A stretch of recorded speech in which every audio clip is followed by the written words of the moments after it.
Welcome to On the Ballot with Ballotpedia, where we connect people to politics by providing neutral, nonpartisan, and reliable information on our government, how it works, and where it's headed.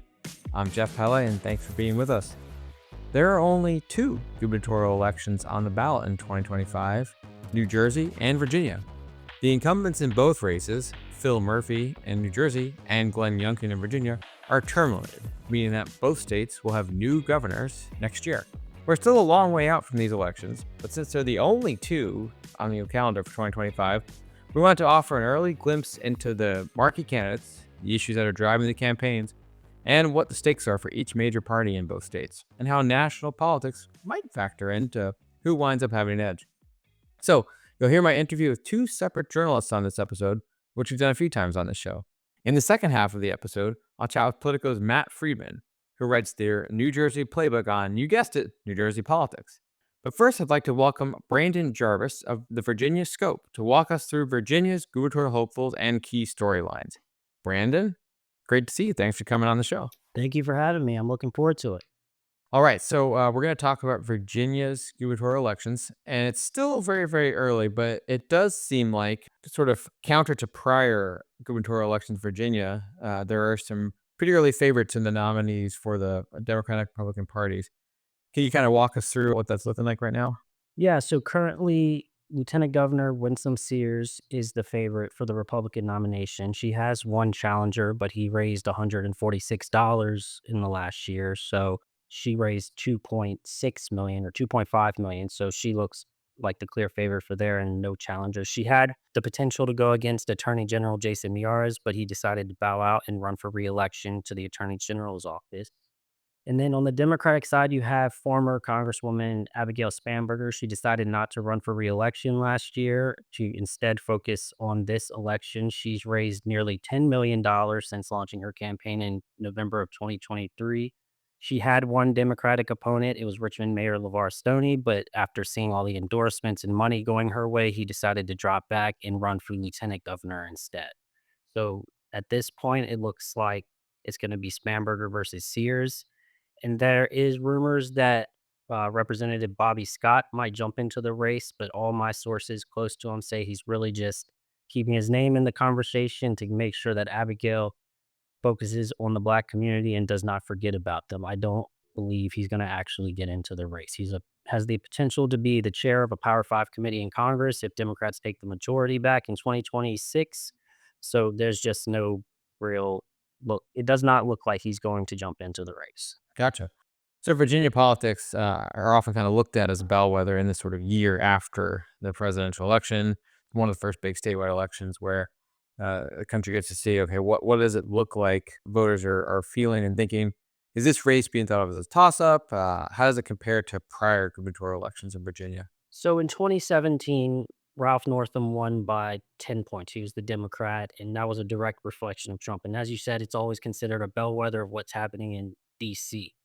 Most of the time, Virginia elects a statewide governor who is the opposite party of who's currently in the White House. And it looks like things are trending that way. Polls are close, but Spanberger has a slight lead in all of the polls. A CNU poll in mid-January showed her with a 5-point lead over Winsome.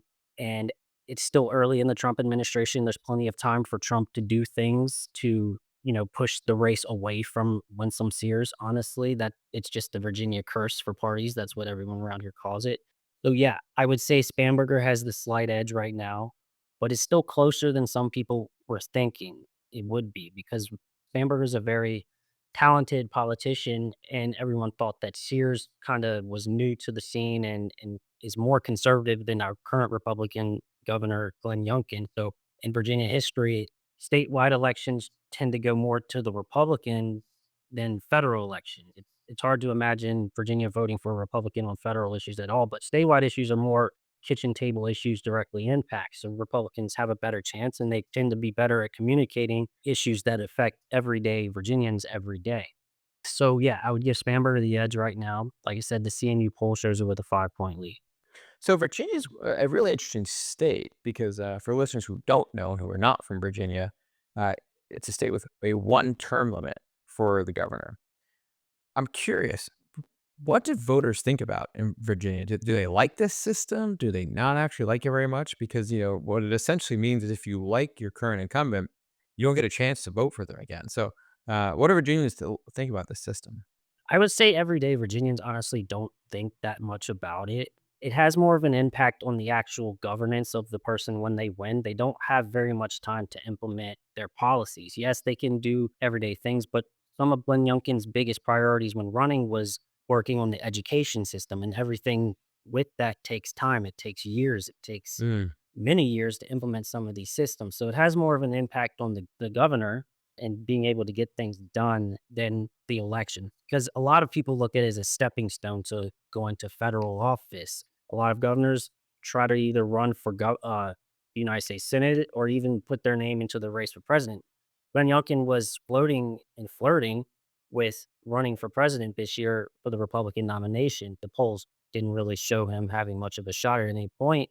But in 2022, he was traveling the country campaigning for Republicans all across the field. And so he was really in the conversation, but never really got any momentum to run. So I would say everyday Virginians don't really talk about the one term thing. And so it impacts the governing more. Does it play out in terms of how the governor sort of executes their agenda and that they don't have to campaign for reelection, right? I mean, that often plays out in other states where a governor gets elected and about halfway through their first term, they're already basically moving into campaign mode. Does the current governor historically play a part in the next election by either campaigning heavily for, their party of choice or, trying to pass legislation that they think will impact the governor's election, or is it pretty separate? No, it's beneficial to the governor because he will be campaigning for Winsome Sears this year. He already is. He As soon as Jason Yarz dropped down to attorney general and not seeking the Republican nomination, Glenn Youngkin came out that day and said, "I'm supporting Winsome. We've got to elect Winsome." And, like, we're in our legislative session right now, and he's just pushing his legislation. He's working the legislators trying to get his things done, and he's not out on the campaign trail fundraising. It is a benefit to Abigail Spanberger because she's just sitting around, well, not sitting around, but she's just able to just do what she wants. She can campaign, she can push back, she can raise her money. Winsome Sears has to preside over the state senate every day, and some of these days are very long. And it does give her the pulpit to, make statements and make legislative moves to get her name out there, but at the same time, it's harder for her to just raise money sitting around calling people. So you talked about state level issues being sort of like the more impactful part of the election in Virginia. What are the issues that you think are going to play out most? Obviously, it's still early in the election cycle, but if you had to guess now, what issues are going to come up this November? Well, both candidates are talking about lowering costs for regular Virginians. Winsome Sears is really pushing on protecting Virginia's right to work laws that prevent unions from forcing you to become a member. She's trying hard to get Abigail to take a public stance on it, and she hasn't. But lowering costs is their big thing. The recent poll from CNU asked registered voters what they care about, and overall, 70% of respondents said they want to improve K through 12 education. Second was reducing healthcare costs, and third was strengthening the economy. There was a harsh partisan divide in issues. For Republicans, reducing crime was their number one issue, then strengthening the economy and improving K through 12 education. For Democrats, it was protecting reproductive rights, reducing healthcare costs, and reducing gun violence. So, on a partisan level, they're pretty much completely different. But overall, it seems like improving education and reducing costs are what Abigail and Winsome Sears are running on. Virginia's also got state house elections this year, and those are going to be pretty, important in terms of what happens in Virginia in years to come. Does the governor's election tie into the state legislative races very much? Or are they pretty separate? Do voters kind of see them as sort of like straight ticket kind of voted, or how do you see that playing out this November? Yeah, I would say it's pretty straight ticket. Democrats will be pushing for it hard because the Senate is already in Democratic control. So if the Democrats can keep their at least 51-49 majority and then Spamberger can win, she'll have 2 years to just get through whatever legislation she wants as long as Democrats are on board. Republicans will also be pushing hard because if they can flip the House, that gives them a brick wall against Democrats just pushing through everything. That's what stopped Glenn Youngkin his first 2 years of his term is the Democrats had control of the state Senate. And so the Senate called themselves a blue wall, stopping Youngkin from enacting school choice policies he wanted and so many other things that were a part of his agenda. The Democrats in the Senate essentially hamstrung Glenn Youngkin throughout his entire term from really pushing through everything he wanted. And so both parties will be pushing that. It could benefit the Republicans because some people will be like, I want Bamberger to be the governor, but I would want to make sure that Democrats don't have free will to just enact every policy they want. So I could see some ticket splitting there. And a lot of those races are in small districts. It's 100 House districts in the entire Commonwealth. So there is the potential for flipping them districts, but it's hard to see enough to where if Spamberger wins, she doesn't keep the House. Gotcha. Yeah. Do you see any outside groups from beyond Virginia coming into the state to make endorsements or spend money during this gubernatorial election? Or is Virginia usually pretty insulated from all that? No, seeing as we're one of the few commonwealths or states that has statewide elections this year, we'll have groups from all over the country coming in trying to say this is the bellwether, this is a direct reflection of Trump, and try to use whatever happened in Virginia as a megaphone to say this we're pushing back against the Trump administration. So there will be a lot of money spent on all of these races, especially since the Senate's not on the ballot, so they can put more money into the House races as well. But it'll be a very, very expensive gubernatorial election, and these groups will try and use it to say voters don't want Trump policies or voters do want Trump policies. It depends on how it goes. So yeah, I'm expecting a ton of money in outside groups and endorsements from all national leaders who want to get their name in the mix because there's not many competitive elections happening this year outside of Virginia. Well, it should be a very interesting election to watch throughout the year, as it always is in Virginia. So, Brandon, thanks so much for your time and for coming on the show today. I appreciate it. It was fun. Okay, listeners, we'll be right back with Matt Friedman of Politico to talk about New Jersey's gubernatorial contest, featuring a much more crowded primary field. Stay tuned.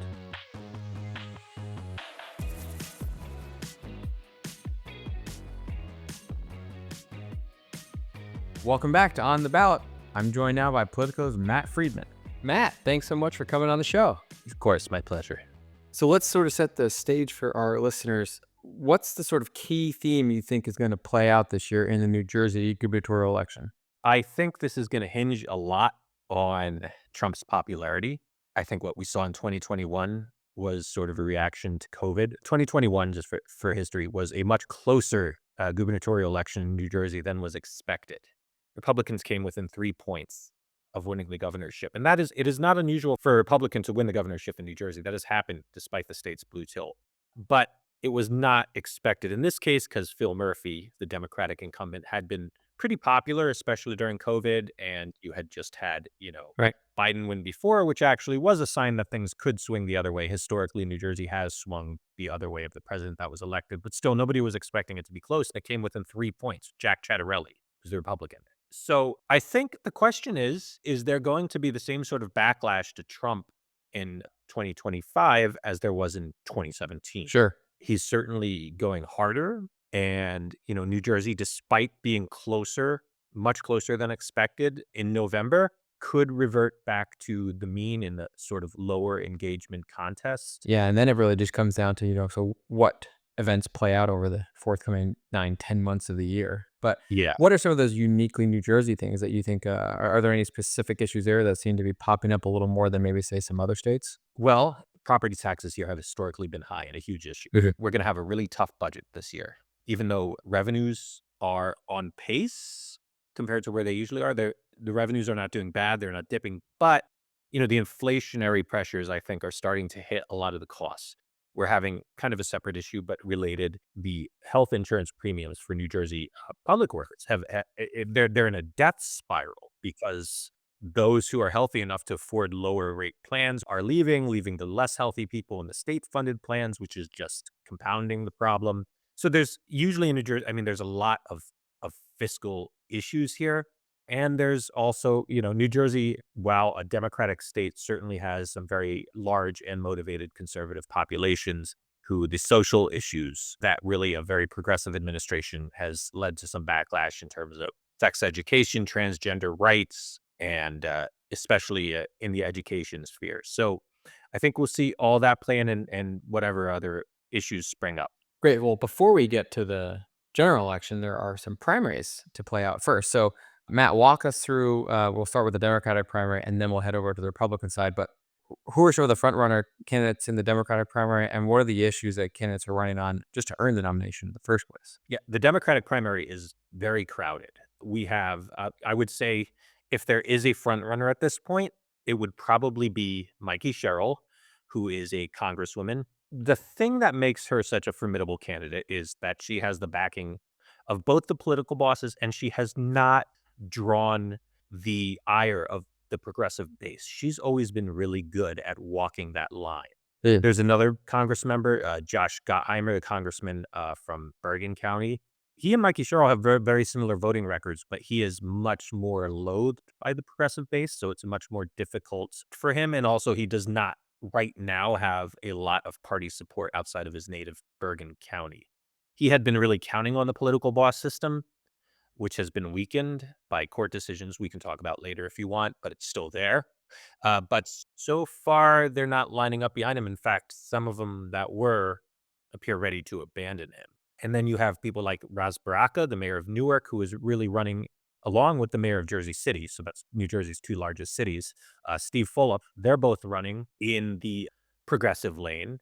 You have Steve Sweeney, the former Senate president, who was actually famously ousted by the truck driver who spent very little money against him in 2021. That was part of the whole backlash to COVID. And then you have Sean Spiller, president of the biggest teachers union, the NJ, the New Jersey Education Association. And while Spiller is not exceedingly popular among the Democrats who do know of him, he had a very rocky tenure as the mayor of Montclair, where some things happened. The union is basically running his campaign for him with a super PAC that they plan to put something like $35 million into early. And they've just been plastering New Jersey with ads for him. And so he's actually in these early polls is doing a little better than you would expect. But I think that's just from the name recognition that the teachers union has paid for with this just onslaught of advertising. Does it seem like it's going to be sort of a race to the left in the primary? Who can sort of drum up the Democratic base more, or is it more like who's more of a winnable general election candidate, or something different entirely? I think that's what's going to be interesting here is because I think we're going to see different strategies and different. You're going to see Josh Gottheimer. Steve Sweeney came out against sanctuary state policies already. So this is such a crowded field that you don't have to just run to the left. You try to find your window, kind of like you can win this primary with 25-30% of the vote if all six of these guys stay in. And That's right, because New Jersey does not have runoffs, so it's a plurality-based vote. so you can win it on a moderate message. You can, if you're likable enough, something like that. That again, like I said, if it remains this crowded through June when the primary is. So no, I don't think we're going to exclusively see people running to the left. And that is also another reason I see Cheryl as a potential frontrunner because she's been so good at walking that line. Whether you like that or not, whether you think it's disingenuous to do that or not, she manages both. I don't exactly know how she does it, but she's definitely done it. Very interesting. Sounds like it will indeed be a very crowded and pretty heated primary. So let's talk about the Republican primary now. So who are the front runners in that race? I think this is basically, there's several candidates, including some who are so obscure, I can't name their names off the top of my head. But it's basically a race between two people. And that's Jack Ciattarelli, who was the Republican nominee in 2021, also ran for the nomination unsuccessfully in 2017. He's a former assemblyman. He was a pretty moderate assemblyman, and he ran a fairly moderate campaign in 2021 and got pretty close. His main rival is Bill Spadea, who has been for 10 years a radio host on New Jersey's largest station, a very conservative station. And he ran for assembly unsuccessfully in like an internal party contest, I want to say 2012, and he ran for Congress unsuccessfully in 2004. He has really made his name as a hard right, pro-Trump, just conspiracy theorist, anti-vaccine, the 2020 election was stolen, all that crap. He has made his name promoting that stuff on the airwaves in New Jersey. He did say some negative stuff about Trump after the 2020 election that Jack Ciattarelli is trying to use against him. But I think with this there's also a couple other people running. John Bramnick, state senator, very moderate Republican. It doesn't feel like there's really a lane for a very moderate Republican who has been openly critical of Trump in today's Republican Party. and Ed Durr, who is a very, very conservative truck driver, who is the man who ousted Steve Sweeney as Senate president. He lasted 2 years, and the Democrats took his seat back. Now, historically, President Trump's pretty active with endorsements. Has he endorsed in this race yet? He is not. And I think, honestly, like a Trump endorsement, like I think what Chattarelli's allies are trying to basically run a program where they're going to try to either, I don't know what the chances of Trump endorsing Chattarelli are, but I think they'd be happy if Trump stayed out of it. Mm-hmm. If Trump gets in, I would think there's a better than not chance that he would endorse Spadia. And that's why you're seeing a lot of Spadia's criticism of Trump raised by Chattarelli's allies, because they want Trump not to endorse him. They're also trying to sow doubt about Spadia's fundraising capabilities. So they don't want Trump to, they are sending the signal to Trump like, hey, you don't want to get him here and back a loser. What about on the Democratic side? Have there been any national endorsements of national Democratic Party figures coming into New Jersey? Or is it a situation where, at least at this juncture, are the national figures sort of staying clear and just letting the sort of state, figure itself out? There have been some national groups, like I think Emily's List, correct me, I hope I'm not wrong about this. I think they're backing Cheryl. And there's a few things like that, but no like giant prominent Democratic figures. Again, at this point, what prominent Democratic figures really are there that are, overwhelming, have got involved. You don't have the Bernie Sanders getting involved. Well, there's still a few months to go till the primary, so we'll see. Yeah, and that could happen, but it wouldn't be like the same kind of effect as a Trump endorsement would have in the Republican primary. I think if Trump decided to get involved, he could really put that away. Let's take a minute and just explain to our listeners something that you mentioned earlier about the rules in New Jersey that changed. And this is something that's pretty unique to the state. So we're going to try to succinctly summarize to most of the non-New Jersey listeners what this means, that the political parties have sort of lost some power based on some rules and lawsuits and some changes recently. So can you kind of walk us through all of that? Yeah, so for decades and decades, the way New Jersey politics has been run is essentially, in most counties, there were a couple exceptions, but in the vast majority of counties, especially the ones with a lot of people in them, New Jersey political parties would endorse a candidate. And this endorsement process could sometimes, in some of these parties, the chairman of the party, usually a political boss, they decide. Other times, it's a vote of hundreds of county committee people. In a lot of those counties, those people just do what the boss says. In others, it's a little more democratic. But after they endorse this candidate, when it comes to the primary ballot, the way it is structured is there's a column or a row where you start with the highest office and you go to the lowest office, and you could just check that down. They're all running together in the same slogan. So a voter can just go boom, boom, boom, boom, boom. It's not like, here's the candidates for governor. Choose this one or this one. Here's the candidates for Senate. Choose this one or this one. Here's the candidates for assembly.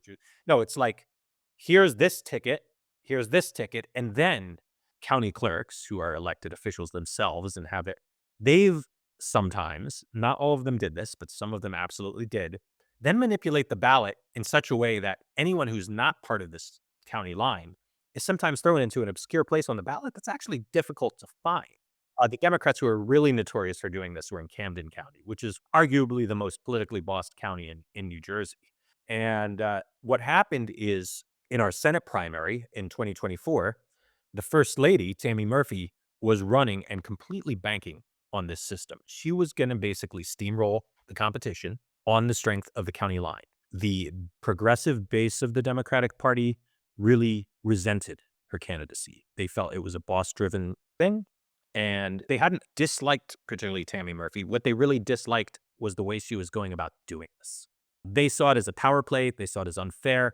Now, Andy Kim had stepped in as soon as Menendez got indicted. The next day, I want to say the next day, Andy Kim announced his Senate candidacy. He was a congressman from South Jersey. He had worked within the machine before, had gotten a line, but also had really developed, he was very well liked on the left. And he came out there and said, screw the bosses, I'm going to run this candidacy. And a lot of people in the Democratic establishment in New Jersey kind of resented that, because you're supposed to work through the system. And he said, screw the system.